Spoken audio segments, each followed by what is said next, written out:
Thank you, everyone, for being here today. We're going to go ahead and get started. My name is Sean Lees, and I'm a business and human rights specialist for UNDP here in Bangkok. I'm very happy to be presiding over today's session on Asia and the future of globalization, business and human rights in perspective. I think you would all agree that we are, as the saying goes, living in interesting times. Geopolitical tensions are intensifying, and a rules-based economic order is on the back foot. Globalization is being reconsidered through security, economic, environmental, and even human rights lenses.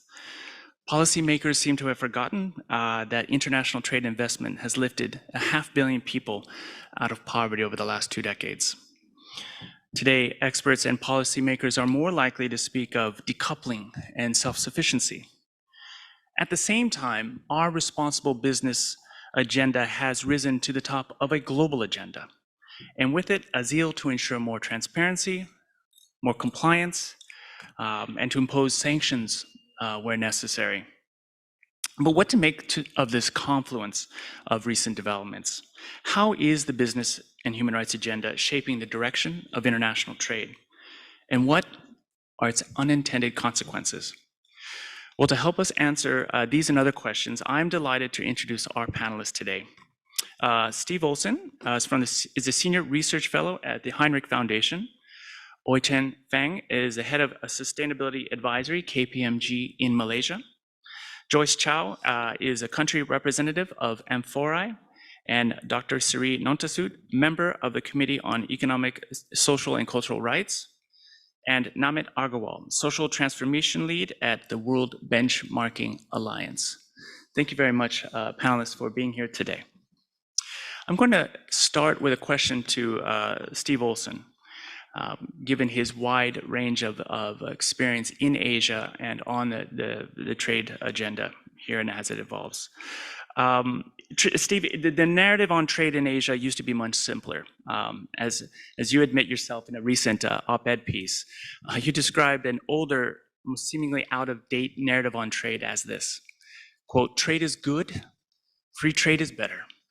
Governments simply need to minimize or remove barriers to trade, and market forces will deliver a host of economic and societal benefits."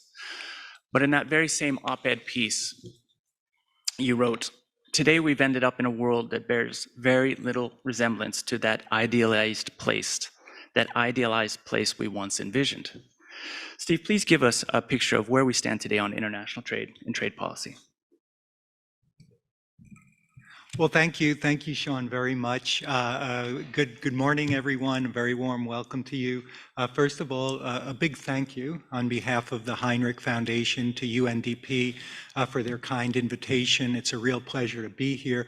I've participated in a number of these forums over the years, and they've always been top-notch events. And needless to say, I'm delighted to finally have the opportunity for us to be able to gather together in person. Well, look, Sean, in terms of your question, I don't think there's any question that the world of international trade is growing a lot more complicated. And in fact, I think we've entered a period of change, a transition period, an inflection point in our approach to trade and our approach to globalization more broadly.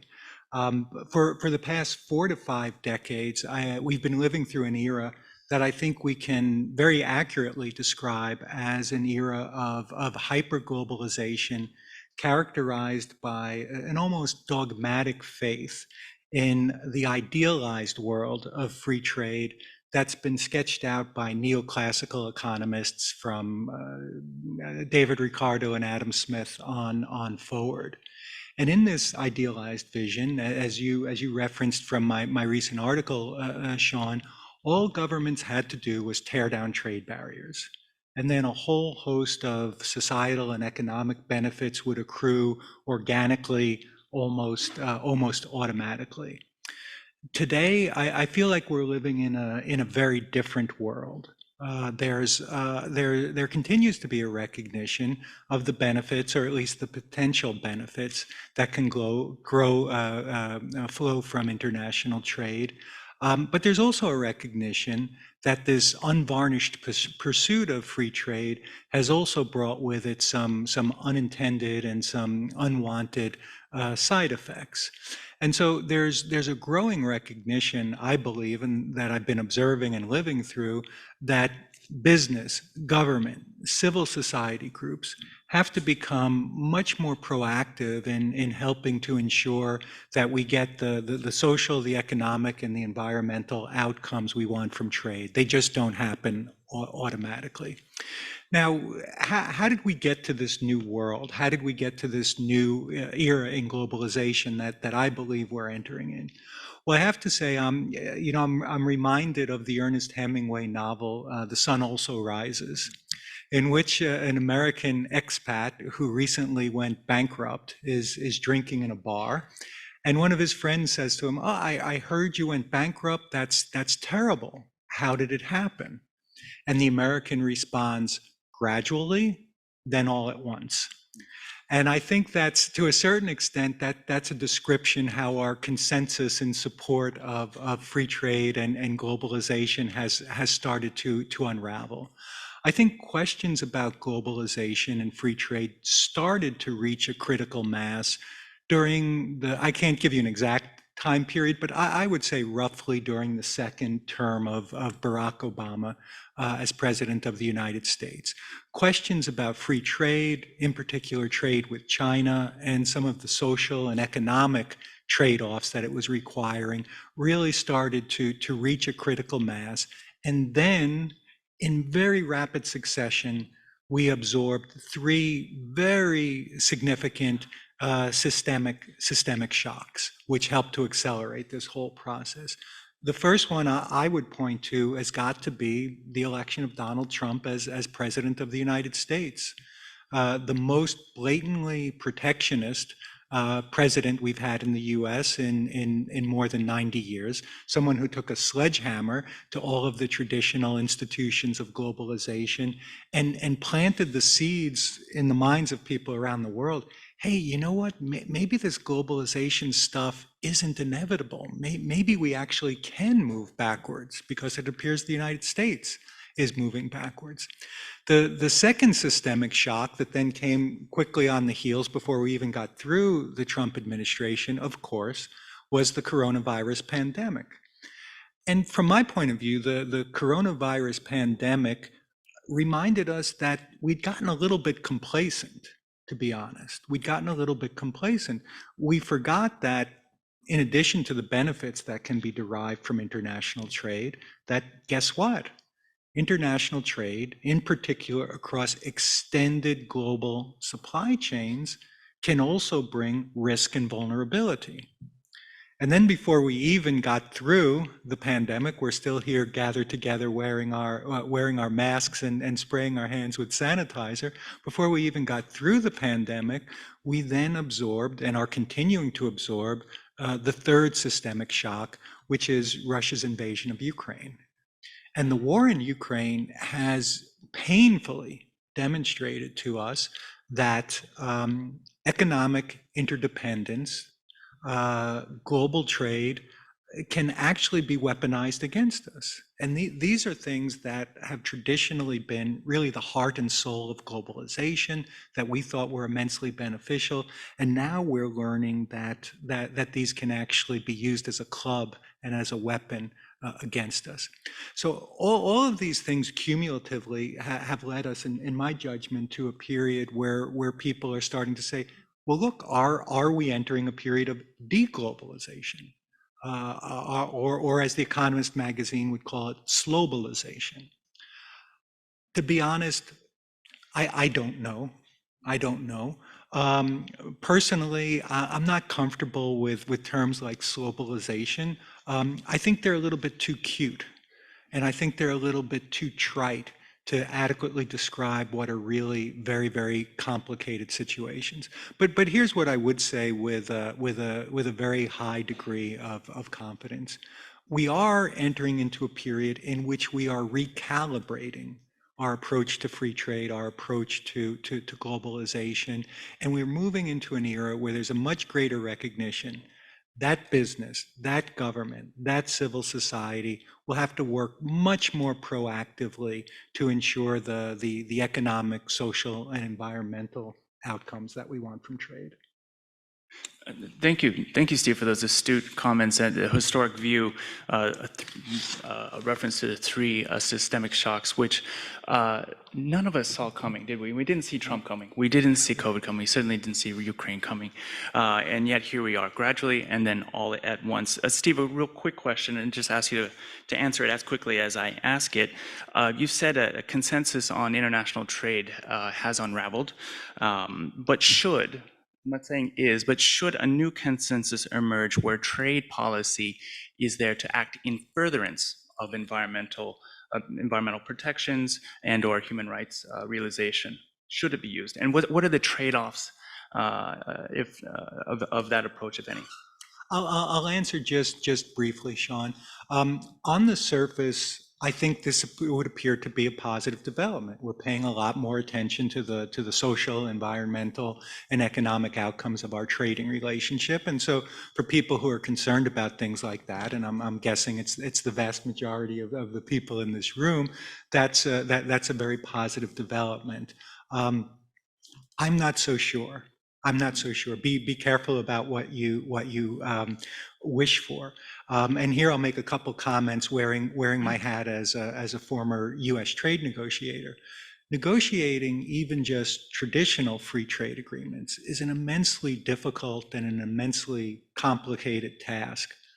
I'm concerned that now, as we try to include these whole host of very complicated social issues, and these social issues are not only complicated, I think we have to keep in mind, and I think particularly Westerners have to keep in mind, that a lot of these social issues are dependent on value-laden judgments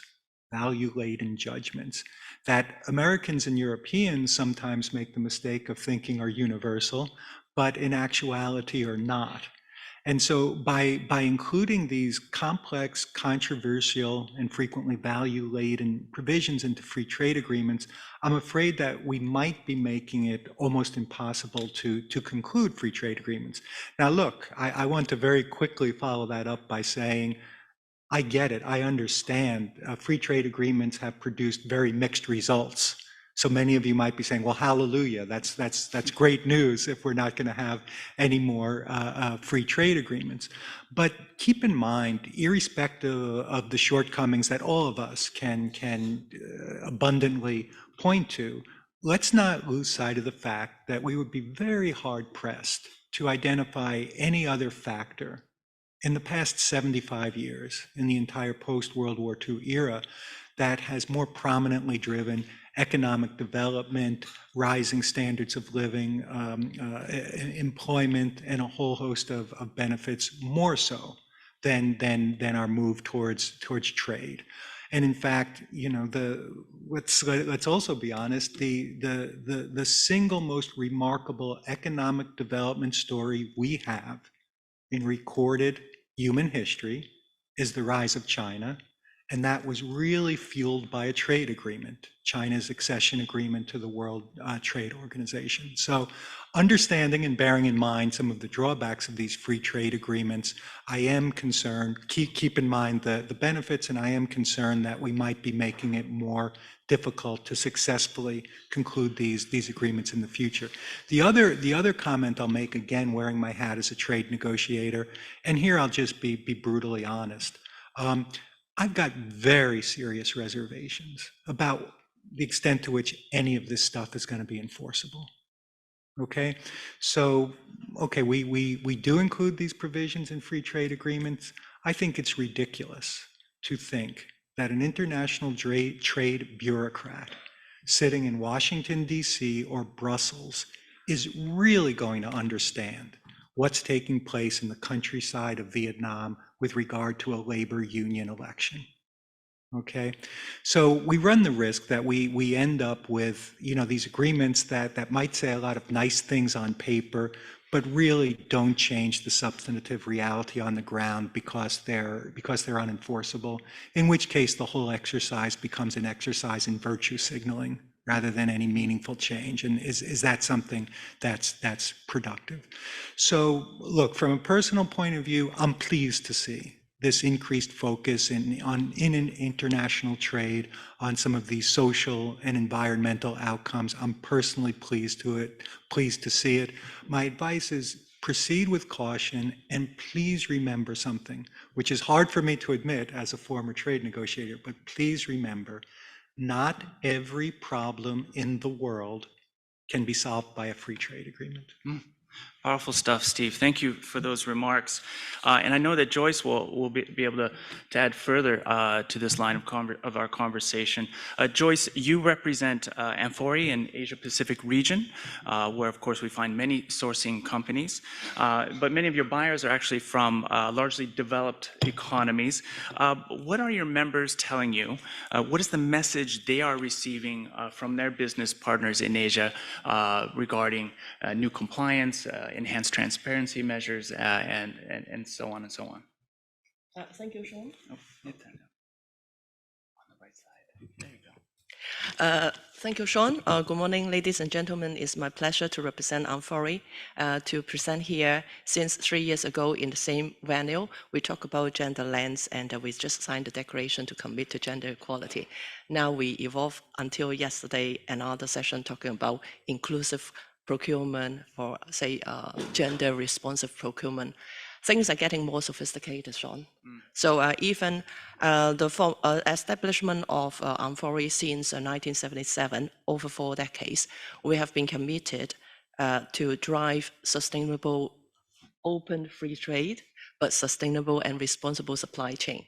So now, currently, we represent 2,400 member companies who are buyers, brands, retailers, and trading companies from over 40 countries. Many of those originated is from EU member states. However, since 2011, we have members coming from all over the world. So when we talk about, say, human rights due diligence, and also different kind of impact studies, tools developed, how to get continuous improvements in our supply chain and trade, is getting more and more complicated. So our role in Asia Pacific is important because our members' top sourcing countries, top 10, are all in Asia. And the top 5 is China, Bangladesh, India, Turkey, Vietnam. And the rest are mostly in ASEAN countries. And those, for example, Pakistan is not ASEAN, but it's also our top 10. That explains how important the topic we are talking about today, globalization, bring us together. Without Asia, and actually we may not be able to enjoy the luxury and the low-cost goods for many years. However, everything has a cost. So the conversation and the expectation from our members have been evolving in the past 2 decades. So with or without laws or rules and regulations and guidelines, many good performers, business players have been establishing their code of conduct to monitor human rights due diligence or environmental performance for many years. With the rules and regulations in place, we do appreciate the efforts from the government driving that happen. But even with the rules and regulations in place doesn't mean 100% things could be perfect.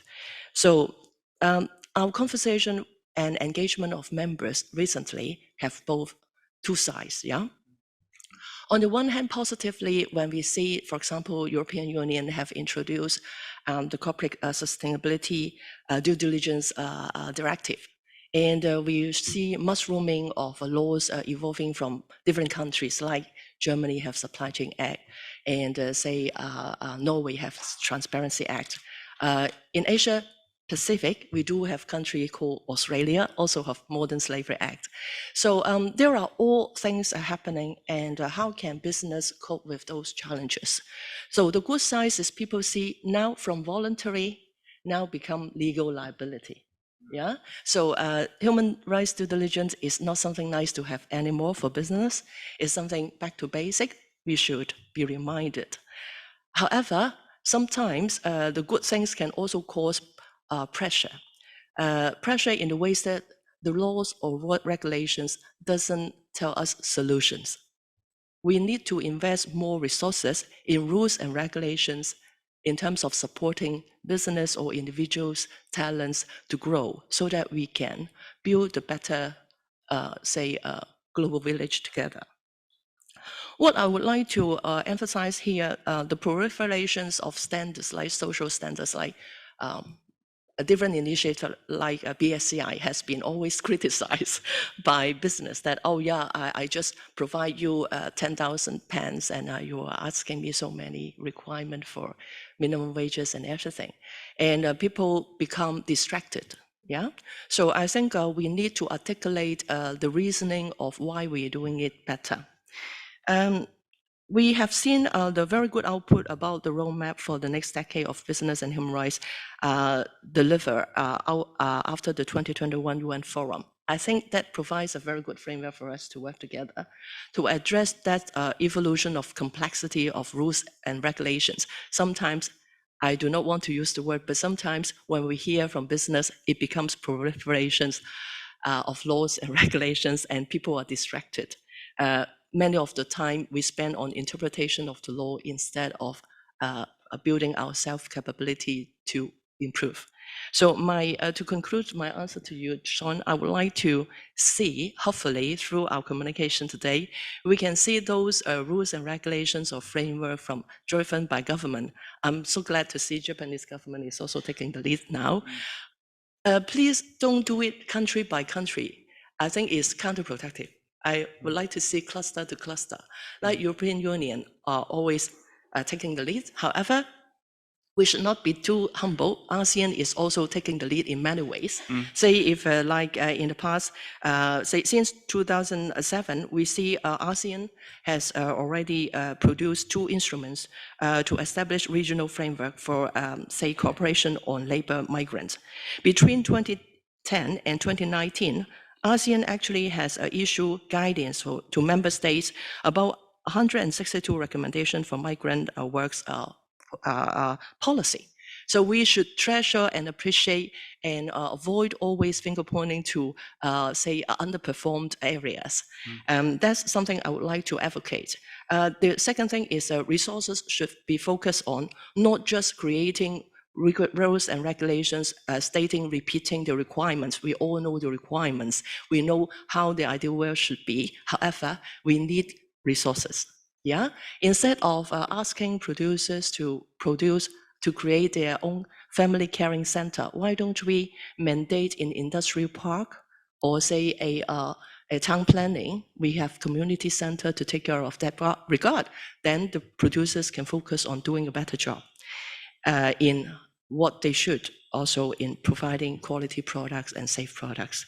The other thing is giving incentives. Giving incentives doesn't have to be money, as simple as the resources I just mentioned. Nurture talents, nurture professionals, not just focusing on strategy, but also implementation capability. KPMG is our very good partner in audit integrity, so we need more talents in professional area. The last but not least is I think we are overemphasizing on production industry, manufacturing industry when we talk about human rights due diligence. Please do look into service industry. We have lots of seasonal workers employed in service industry have not been getting enough attention. So we are very happy that we can reconnect here face to face. Amphori is open to collaboration. Thank you, Joyce, for that sweeping response to my question. And indeed, you remark on the proliferation of standards in this conversation and in others that we've had together. Indeed, the teenager in me wants to also reject the rules and regulations focus of our work and to sort of encourage more of the incentives bit. But indeed, some of these rules and regulations are starting to bite pretty heavily in places like Malaysia. So allow me to move to Oi Chang now and to ask a little bit about what's happening in the Malaysian industry. As many of you know, the rubber glove and palm oil exporters have suffered from a spate of what are called withhold release orders from the U.S. government. Anita Ramasastry made a reference to them this morning, although obliquely. These have been stopping Malaysian goods from entering the U.S. market due to what they find to be credible allegations of forced labor. Oi Chen, tell us, why is Malaysia being hit by so many withhold release orders recently? I think 8 in the last 2 years or so. And how, and as importantly, how is business reacting? Thanks, Sean. Good morning, everybody. I'm Oi Cheng from KPMG, and I thank the UN and Sean for inviting and giving me this opportunity to talk about what's happening in Malaysia. It's a very good question, Sean, with regards to why is this happening in Malaysia. I think if we were to trace it back as to how the WRO withholding release orders from the Customs and Borders Protection of the US Homeland Department, State Department. We see this happening as COVID hit in Malaysia, and we had very alarming situations where the migrant workers were reported to be not particularly well housed and had been exposed with regards to COVID. And from there, it led on to international reports about basically the international forum picked up with regards to what's happening here, and but then in acknowledgement, even before the COVID condition, COVID-19 hit in, globally, Malaysia has already been receiving negative reports with regards to how our migrant workers were being handled, and a lot of it were coming from activist reports, which, I mean, fair enough. I mean, if anything were going to be exposed, it has to come from civil society in itself, right? We all understand that. And also the fact that the US is our third largest trading partner. So it's not a surprise, as has been mentioned by Stephen, with regards to Donald Trump and the attitudes of what's happening in terms of borders closing, with regards to trade, international trade, and all that. The withholding release order actually happened for Malaysia. But if I were to look at the trends, starting with what happened in Thailand previously from the fishing sector, and it was an inevitable situation that was going to happen. So it's happened. It's something that Malaysian companies will have to deal with, and our Malaysian government is looking at strengthening legislation, but it's a very slow process, because the way that the manufacturing sector and the business sector, which are also in terms of service sector, which are structured, we are very dependent on migrant workers. This is something that it's very well known. Right, and so the issue now is in Malaysia, how do we come up with measures to treat our migrant workers appropriately, not only just with regards to migrant workers, but also how we treat our own Malaysian workers appropriately with regards to labor laws and human rights requirements.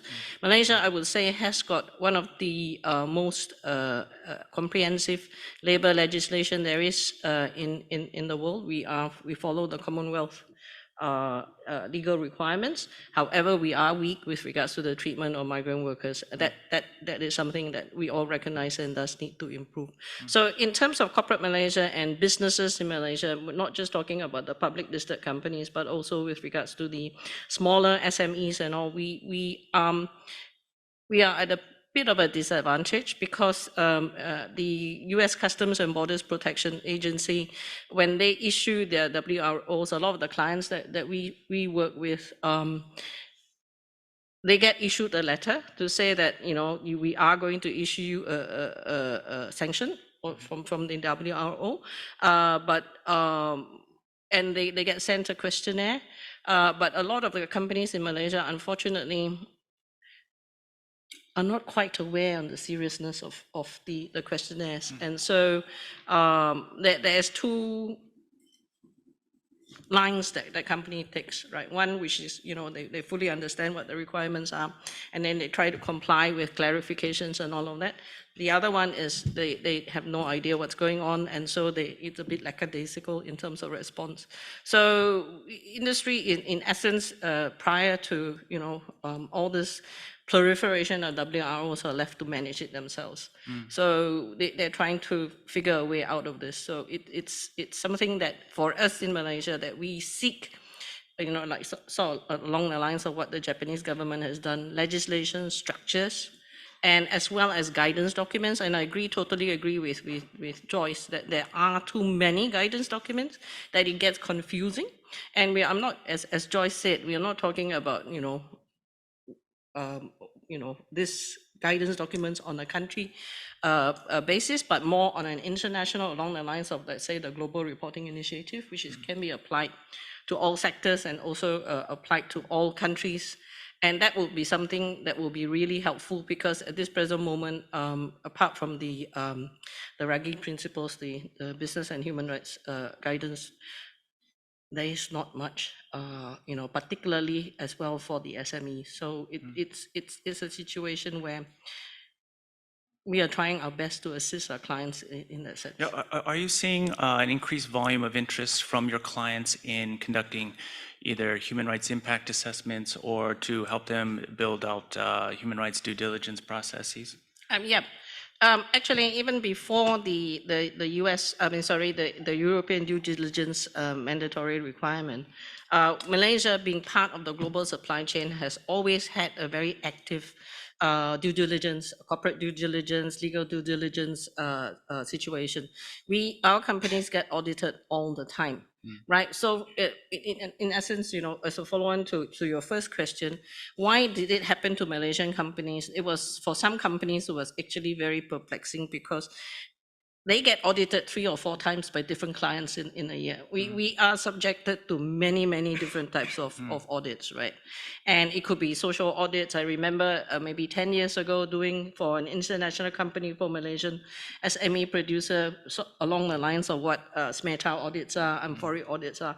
And it is perplexing in that sense. So we get a lot of this. We do a lot of this. And over the last year or so, we see that there are increasingly now different sectors looking at implementing, trying to understand where the human rights risks are, trying to understand their risks and to the community, and trying to implement remediation measures to improve and to reduce their exposures with regards to these risks, and also to allay customer concerns. And a lot of it is actually driven by their consumers, by their customers. And it's something that we see there's been an uptick in terms of activities, but most of this, unfortunately, I must qualify, I have to say it does come primarily from the bigger companies, the bigger corporations, whereas the smaller corporations are still very much in a situation where they're waiting for the government to do something, or for other agencies to issue a directive. Yeah. Thank you very much for those comments, Oi Chen.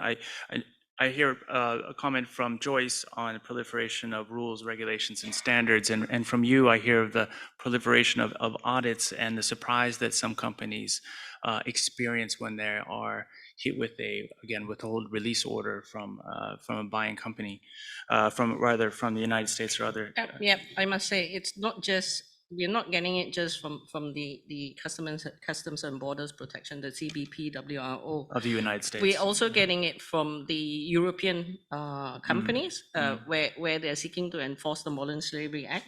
And I think one thing which is very prominent in our newspapers in Malaysia was Dyson, the situation with Dyson. And increasingly now there's risk for companies in Malaysia. If you are trading with Australia, as Joyce says, there's the Australian Modern Slavery Act. Right, there's Canada planning to come up with Modern Slavery Acts as well in Hong Kong. I don't know how that's going, Joyce, but I hear that Hong Kong was looking at a Modern Slavery Act a couple of years ago. So there is talk now of proliferation of these types of legislation. So for us, which are very much part of the global supply chain, it is something that we do have to sit up and take note of. Sure.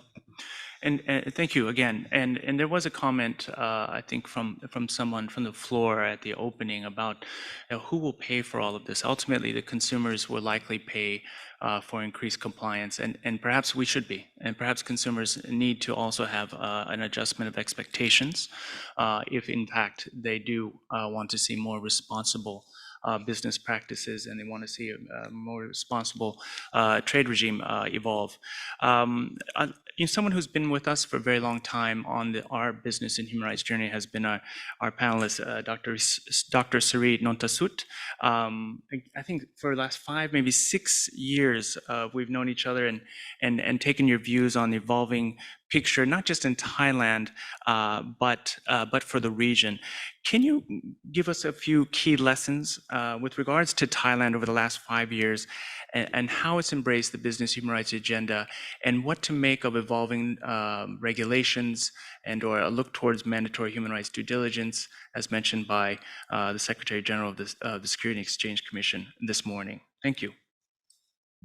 Good morning, and I have to thank the UN for organizing this and inviting me. I think that being here in this very room and being with my core panelists has given me 3 flashbacks.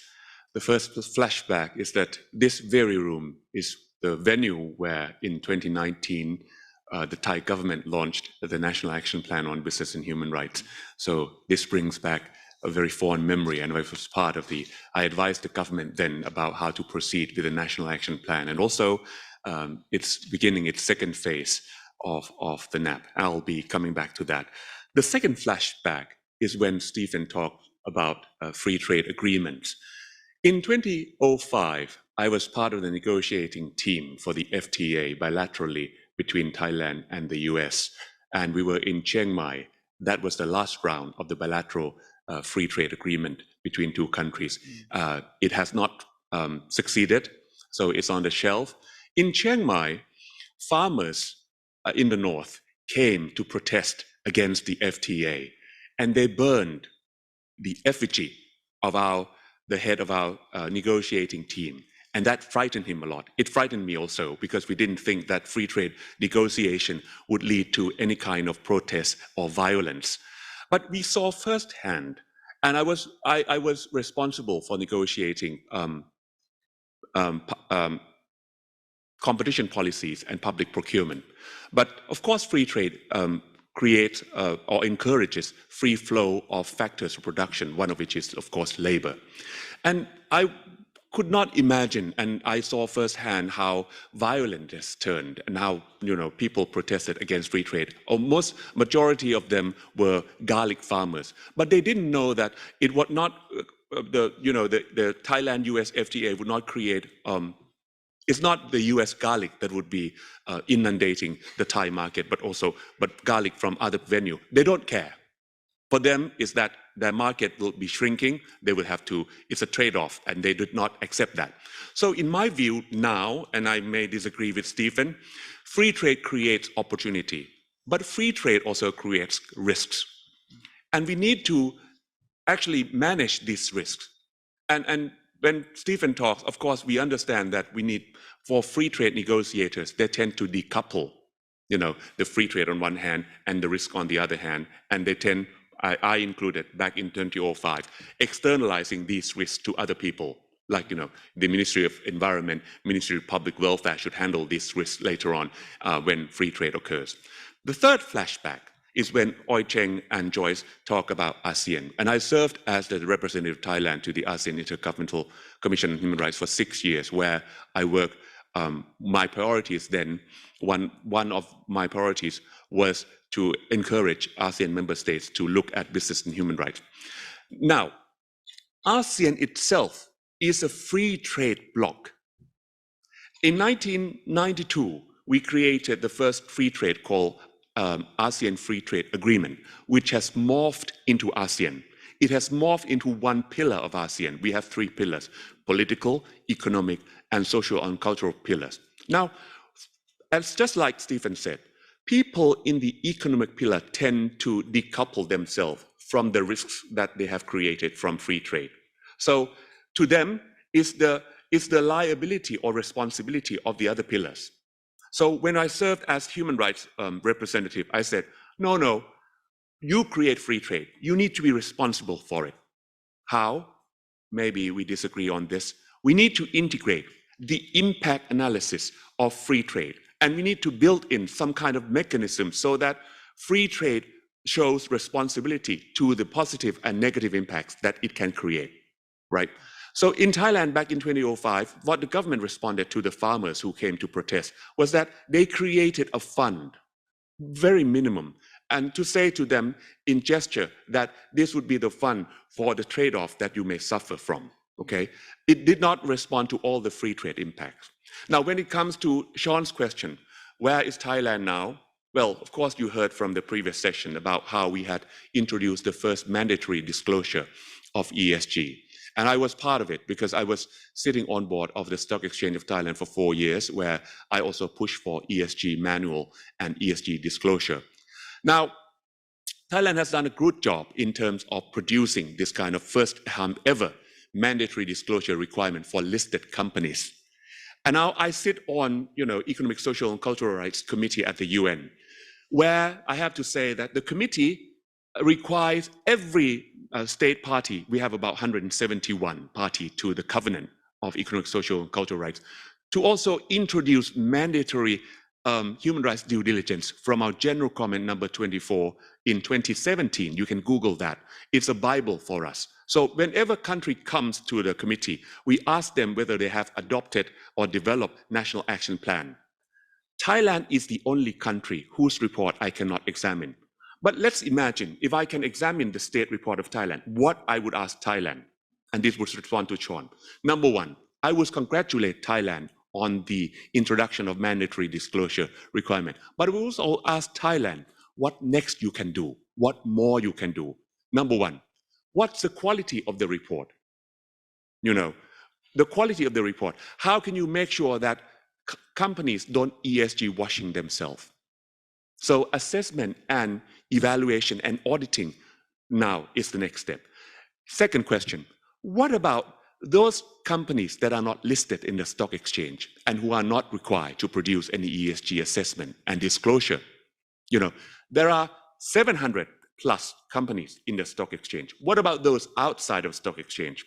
So, and Thailand under the NAP has, made clear that we have 4 priority areas: labor, environment, defenders, and investment. What more can you do? What concrete lessons and what concrete steps are you taking? One of the labor key KPIs, we ask all the time, Ministry of Labor, when will you, because you require, Thailand requires migrant workers, but when will you give them the right, recognize their right to unionize? We're talking about ILO 8798, which has been on the book for many, many years.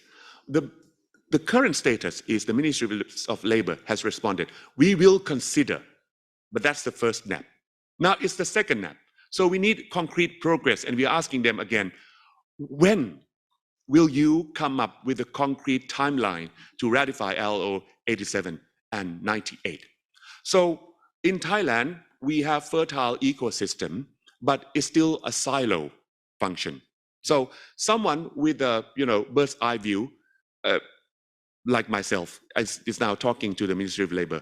And also, we had an incident, and this relates to Joyce and Oi Cheng as well, where a company receiving Board of Investment incentive package come to Thailand, establish a subsidiary, and it's gone. One day, the next it's gone, leaving 700 workers stranded with no compensation. What can we do?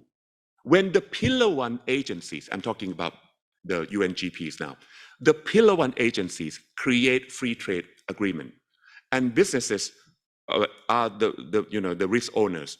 But government must recognize that they too are risk owners because they have created this framework. So I'm asking the Board of Investment now, how you can come up with better protection for labor when you encourage inbound foreign direct investment, and they can, leave with impunity when they have liquidity issue. So more has to be done, Sean. But I have to say that it's a good start, but much more has to be done. So Thailand is a good example also to other countries, especially in ASEAN. But my bottom line are two keywords: responsibilities and risks. These two R's are what I have applied all the time when I talk about business and human rights. So on the one hand, government create free trade agreements. They need to internalize all the risks and negative impacts that free trade agreement should or tend to create. Two, businesses right now recognize that business and human rights are licensed to operate. It's not just profit that they need to look into. Yesterday at the Swiss embassy, someone talks about business case for business and human rights, which to me tend to be very outdated, because I think that the line of conversation right now should not be about business choice and business charity, but must be toward business responsibility and BHR as business as usual. I would end my intervention here for the moment. Thank you, John. Thank you, Dr. Suri. More powerful interventions indeed. I just have one more question of you, though. Please make your answer as briefly as possible. You said that we need to ask more of Thailand. We need to push. We should expect more. We should push more. We should ask more on mandatory disclosures. You said let's avoid greenwashing. So there should be stronger auditing of companies putting themselves out as members of an ESG asset class. You said we should include unlisted companies in some of the regulations that are emerging. But in this economic context, should we be expecting more, or should we actually be expecting a slowing down of the business and human rights agenda in either Thailand or Southeast Asia? Well, I will give you a scenario. I was in Phuket the other day, and Phuket is vying to be a host of Expo 2028. Phuket is more than ready in terms of physical facilities, but we are warning Phuket that it is lacking ESG infrastructure. It has plenty of resources to build physical infrastructure, but what about ESG infrastructure? Because alas, most companies in Phuket, most hotels in Phuket are not listed in the stock exchange, and are not required to produce sustainability report or ESG mandatory disclosure. So if I imagine myself as an Expo committee member, I would ask Phuket, what kind of impact assessment and what kind of mitigation and prevention of risks associated with hospitality receiving more than 1 million tourists coming to Expo can you receive? Have you planned for? That's the example of Thailand now. And I use Phuket as a microcosm for other provinces and for other sectors as well, because Phuket, 80% of Phuket economy relies on hospitality. At one point during COVID, Phuket fell off the poverty line. Can you imagine that? Province like Phuket. So it's not a question of whether we should take a downturn on ESG. It's the right time. We must do it all the time. That's my message, because ESG infrastructure must be there alongside, profitability. Thank you. Thank you very much for that. Now let's stick to this line of questioning on the economy and how economic developments and big shifts that we've seen between regions globally might be impacting, slowing, or accelerating, or just changing the nature of our approach on business and human rights. It's feeling more like a supplier's market now. The suppliers, especially those with scarce commodities, have the buyers in the corner. And in some respects, that's a good thing. We also have these labor shortages, of course, which are throwing a wrench in the system. But if there is a shift from buyers to suppliers, if that's fair, and indeed in some countries more than others, is it a good thing? Some would say it is a good thing, because anytime you have a balancing of power, there's less exploitation, right? And one is not calling the shot without the other having a say. But I'd like to know whether you've seen in your role working for World Benchmarking Alliance, some trade-offs, some other considerations, some other consequences to that shift. Thanks, Sean and UNDP for having me here. And very, very interesting question, particularly in the current context. But I would start with saying that it's a myth when it comes to issues like human rights. Both the buyer market and a supplier market are extremes of a continuum, and both are bad when it comes to people, when it comes to communities. A supplier market doesn't necessarily mean that it will be fairer, more inclusive, or more sustainable. It just means that there is a difference in terms of who's calling the shot and who's dominating the negotiations. And I think the narrative is definitely of bringing in more balance between so-called global north and the so-called global south. But it's also important to look beyond these narratives, because the power imbalance necessarily is not between the people who are negotiating from the global south and the global north, but like we heard, the voices of the people who can be affected, who are being impacted, whether those voices are being heard or not. So when we are talking about these shifts of bargaining power between the North and the South, it's important to see who within the global South or who within the global North are part of those negotiations. Do we have communities? Do we have workers and their representatives who can potentially be impacted by these? Are their voices and choices respected in those conversations? I think that becomes the fundamental part when we're talking about shifting the power imbalance. Because this change from a buyer's to a supplier's market doesn't necessarily change a lot for people on ground. They would still have the same impact. Their issues will not move away.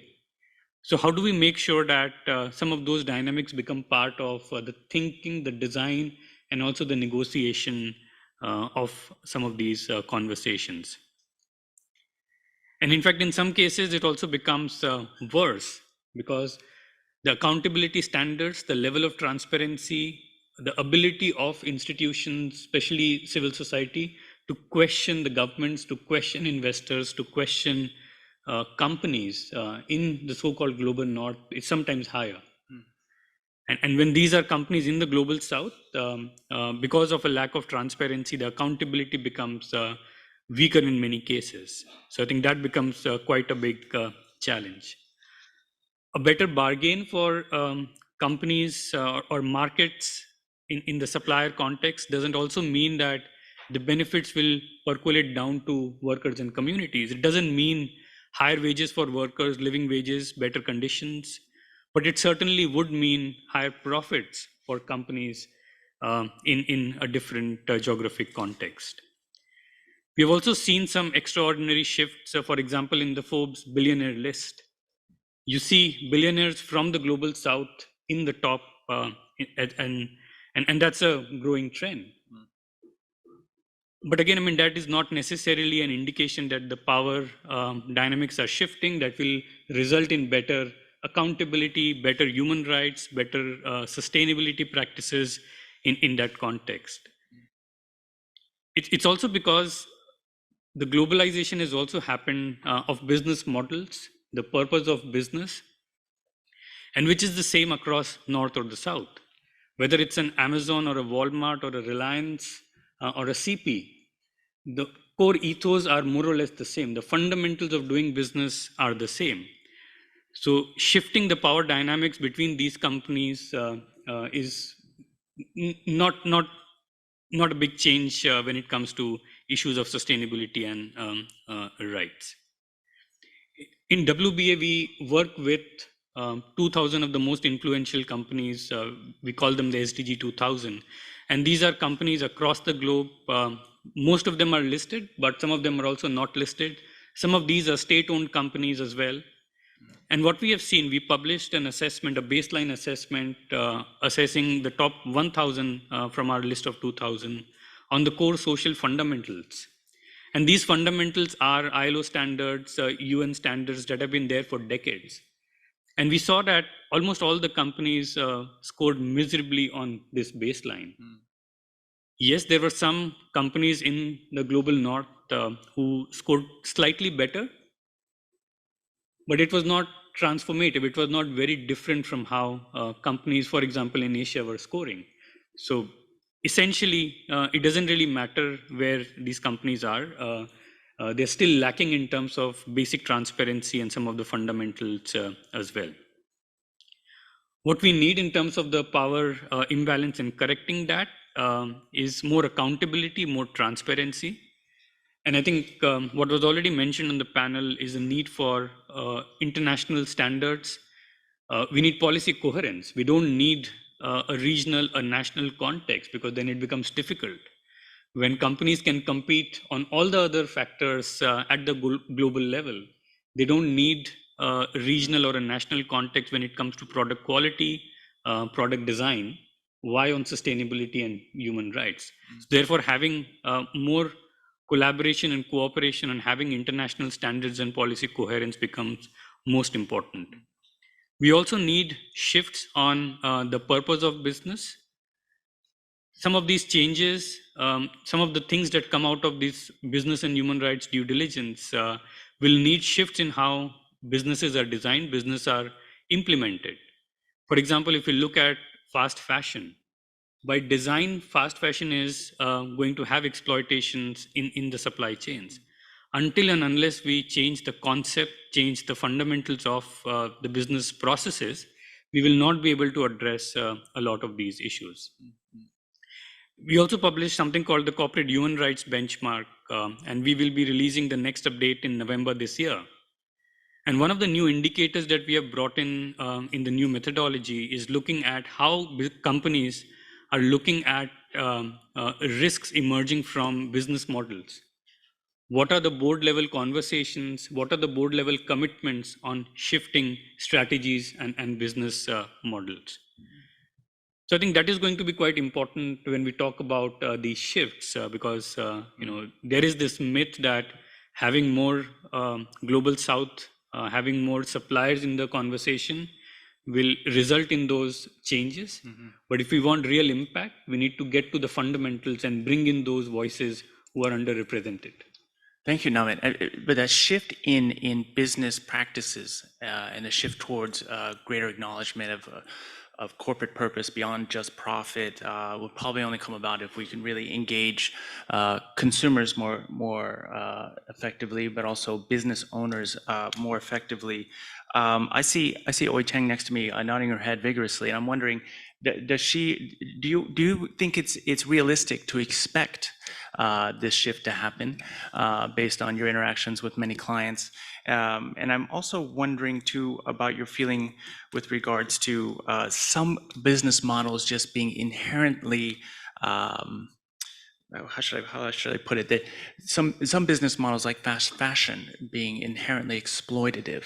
Do you have any views on these two items? I'll start with your first question. A lot of the work that we do in ESG transformation and strategy for corporations, and whether you're talking about big companies or small companies, one of the first conversations that we need to have is what does the board or senior management thinks with regards to managing ESG, right? There are two areas where we primarily focus on if we want to improve the governance structures within an organization. The environmental side, which is on climate change specifically, and the other one, which is on the social impact. And obviously, climate change and social impact, there is great interactivity and great interdependence as well.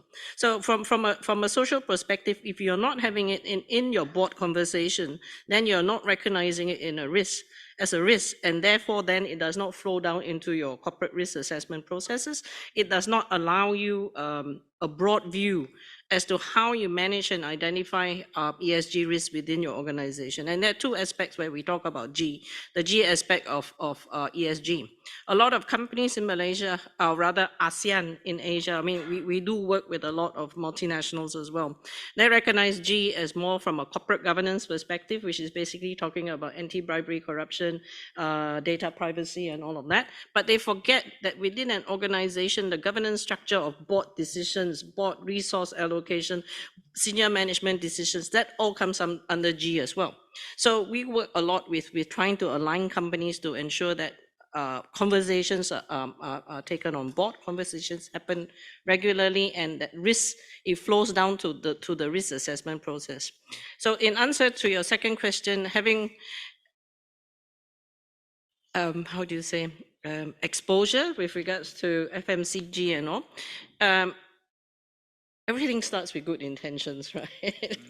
And actually, if we were to look at the impact of fast fashion and all, it has been very good for Asia, but it has reached a situation. I think if you were to look at Hong Kong and you look in terms of Thailand, and if I remember way back when into India and Pakistan with regards to the football. You know, the first situation when it comes to exploitation, it's all a matter of governance, is all a matter of enforcement, right? Companies, when they started out, you know, the first one that started was actually the Adidas and the, I mean, sorry to name, let's say the sports manufacturers, the sports garment manufacturers, and, you know, they started with good intentions. The intent was good in the sense that, you know, you're trying to do community impact, or what we call now impact investing, community impact investing, in the sense that you are trying to raise the economic, how do you say, the economic profile of these communities. But if it's not come, if the model does not come with enforcement, the model does not come with KPIs, as what we are talking about now, key performance indicators, it is doomed to exploitation as what we see now. So we are at a very unique situation, as Namit has said, and also with Joyce, where we are in a situation where we can improve with guidance, with appropriate guidance, with coalescence of what we want to do from corporations, from civil society, and from governments, to come up with an agreed standard to say, this is how we're going to move forward, and this is what we need to measure, and this is how we need to report with regards to transparency. That needs to be done now. Okay. So in other words, Sean, yes, please. Can I please. just quickly add, because this reverberates with what we have experienced in Thailand, because I looked into many reports being published this year for the first time of those 700 companies. What we found are several things. One, they lack substance. They simply describe the ESG risk profile. Two, it's not embedded. And this is most critical part of it. What is not embedded? We expect board members or board in general to actually set agenda for ESG, not just outsource report preparation to consultant. And we have seen this a lot. And secondly, and this is most important to me, setting KPIs on ESG is critical. Resource allocation is critical, because you can't simply say, oh, I'm on board Thailand Post, and we have a fleet of 40,000, of about 10,000 cars and trucks, and we use a lot of fuel. So we try to transform ourselves into clean energy. So I'm asking my own company, when is this going to happen? How much money is going to be used? So this kind of conversation must be within the board to concretize ESG. Otherwise, it would be ESG washing. Thank you. Thank you. Oh, just a second, Oi Cheng. I see that Steve also wants to. Yep, I think Steve wants to respond to Dr. Suri. Thanks, Sean. I just wanted to take 1 minute and clarify one point. My colleague and friend, Dr. Suri, alluded to a point in which he suggested that we might disagree. But I just want to be perfectly clear. I emphatically agree with the proposition that free trade and free trade agreements bring with them some significant trade-offs, and that these have to be managed and tackled head on. And we cannot and we should not wash our hands and just walk away. So I think on that point, I would emphatically agree with my colleague and friend, Dr. Suri. What I would caution against, however, would be including in free trade agreements a number of provisions which cannot be implemented, cannot be enforced, and/or are predicated upon a set of cultural values which might assume to be universal, but in reality are not. So that's what I'm cautioning about. But look, let's recognize free trade does in fact bring these trade-offs. We've made mistakes in the past in not recognizing those trade-offs and in not working hard to address those trade-offs. When I retire, I'm going to write a book Confessions of a Former Trade Negotiator, in which I attempt to own up to some of these mistakes that we've made in the past. So we do recognize them, but we got to be careful in how we try to address them. Thanks. Thank you, Stephen, and thank you for all of you for participating in a more dynamic panel discussion than is the norm. I would like to see at this time if there are questions from the audience. And I'm going to go to the center, left, and right. So I see one from the gentleman here, and please, we've heard a lot of statements at the forums, so we want questions at this juncture. So if you have a question, I'll take it. Otherwise, I have to cut you off. I'm very sorry. Second one here, again, questions only, please. And on this side, are there any questions? I see a question up here in front. Sir, you have the floor. Well, welcome everyone. My name is Sao Onoparandhara. I am representing indigenous peoples of Mongdun Chunkham, Assam, Northeast India. I am came from a landlocked area, Northeast. It is joined with India with a second neck, is about 22 kilometers. Sir, it is very good to say that our national media is talking about only the negative news of Northeast, just like extremism, violence, but they never talk about that how human rights is violated in Northeast by applying Armed Forces Special Power Act 1958. Again, what is going on regarding torture by the national government, custodial death. Again, I want to say that our land is a landlocked area surrounded by neighboring foreign countries, Bhutan, Nepal, Myanmar, and China. And we have a historical link. It is called Steelway Road, which connects our Northeast India from Lidu to Kunming city of China. But though India is talking about globalization, open economy, but they always they fail to open this route, because this route is a very vital force, our northeastern part, that we can connect our people, our economy, our culture, our tradition with the Southeast Asia. Again, our Northeast is very rich in natural resources like coal, it is oil, and the cultural heritage is flora and fauna, and the Scotland of the East is called Shillong, is now in Northeast, and all we are very rich in cultural heritage. But if India talking about, you are talking about the globalization, and talking about the human rights with due diligence, FPIC, but it is not applied still in Assam. You are talking about the guiding principles of business and human rights. It was not still implemented in Assam. So, and we need to do that. We need to be applying. So I request the members to please visit our Northeast and talk and reveal our what is going in Northeast. Thank you, sir. Thank you. Thank you very much for your statement. Again, we want a question. Do you have a question, ma'am? Is that a question? Statement and a question. Okay. Just please, quickly. And then who will the question be directed to? To the speakers. Which one? All of them. Okay. It's an accountability mechanism, but I would just like to start off, the need for a human rights-based approach in business may be a matter of regulatory, additional paperwork, additional bureaucracy for businesses, but for communities, I'm with the Right Energy Partnership with indigenous peoples. I'm coming from the communities who are affected by development projects. For communities, this is a matter of life. This is a matter of survival. Now, the adoption of these regulatory frameworks or human rights-based frameworks is not because it wants to add burden, but the cost is greater, not only for companies, but for people and the environment. The proper implementation of this one is very important. As you see in the case of Northeast India, they've still been reporting violations. Now, there's a need at the regional and at the global level to also strengthen accountability mechanisms. We have access to remedy, but communities are very much wanting for an effective and an accessible grievance mechanism, whether it be at the regional level.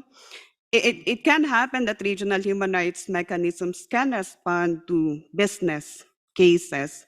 It can happen also that at the national level, human rights commissions can be mandated further to look at business violations. But we need beyond this human rights-based framework, we also need to develop stronger accountability mechanisms. And I would like to hear from the speakers what you also think, how accountability can be strengthened aside from a human rights-based approach, accountability in corporate processes. Thank you.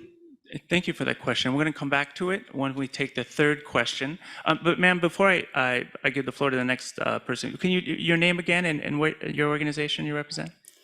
I'm Roby Halip. I'm with the Right Energy Partnership with Indigenous Peoples. Welcome. Ma'am. Yes, I'm Shusmita Anis, representing Bangladesh Employers Federation. I have a question for Ms. Joyce.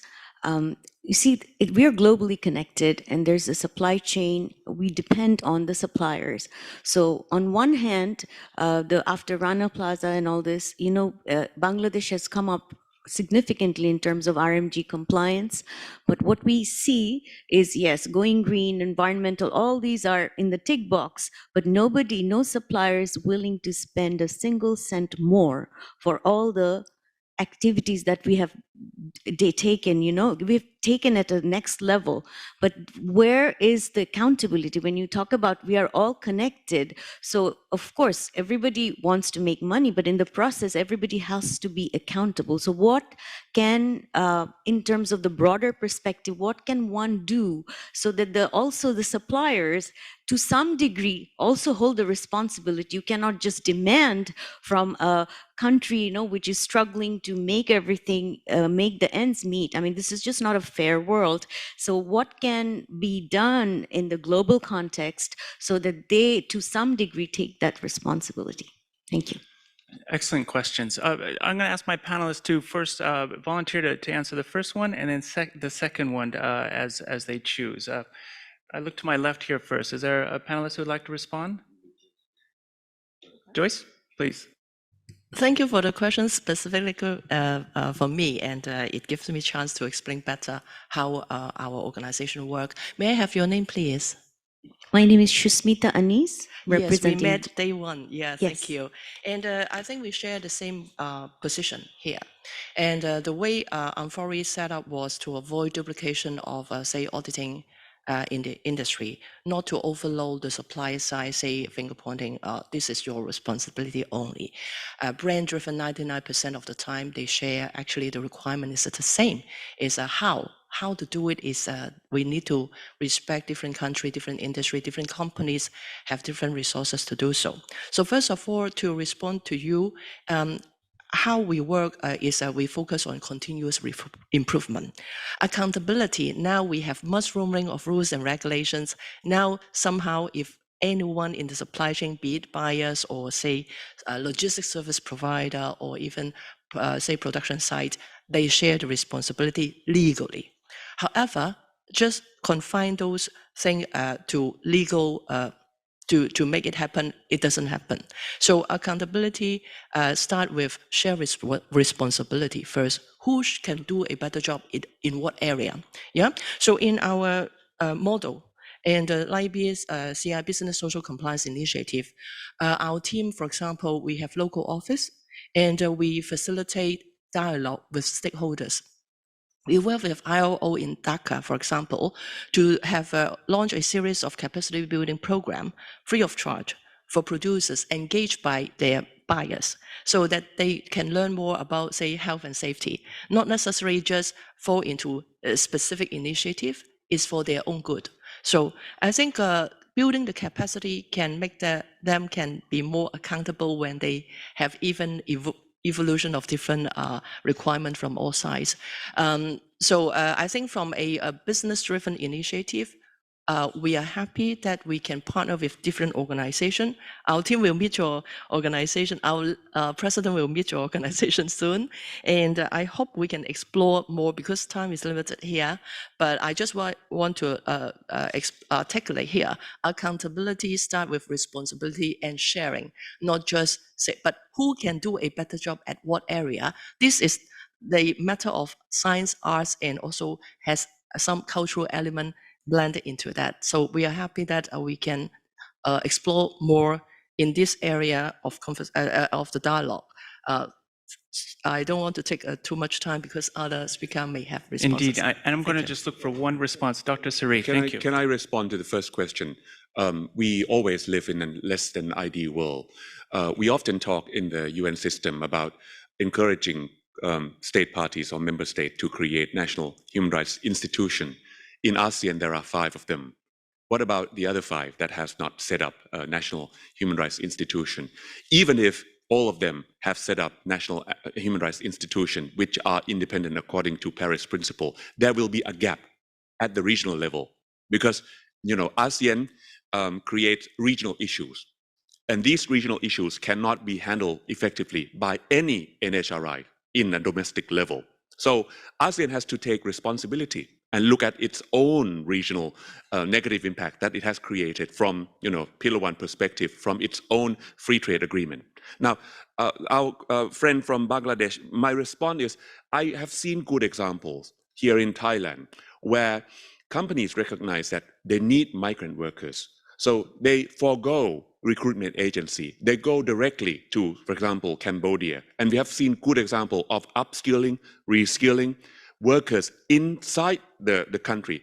Even the Minister of Labor of Cambodia came to Thailand to visit that particular company because whole village is so impressed by the treatment of their people by this company that they would like to work for this company. So the company goes directly to Cambodia to set up reskilling, upskilling program of work. And this one of the good examples that we have seen in Thailand.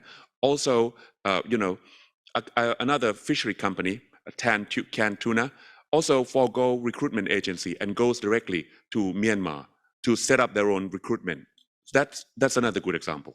Yeah, I've heard of many of those kinds of examples popping up here and there as well. Businesses, large businesses going around recruitment agencies themselves. I'm afraid we're out of time. We're 5 minutes over, in fact, already.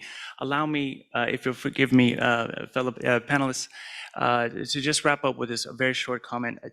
When I think about what we talked about today, less the subject of Asia and the future of globalization, and more about shifts in attitudes, towards trade, and whether trade should be strictly about the economics, the fundamentals thereof, and more about values, including environmental protection and human rights values, and also about corporate purpose, and what is lost and what is gained by more regulations or less regulations, and also shifts in power dynamics between global north and global south, and whether it's actually going to make a difference without more.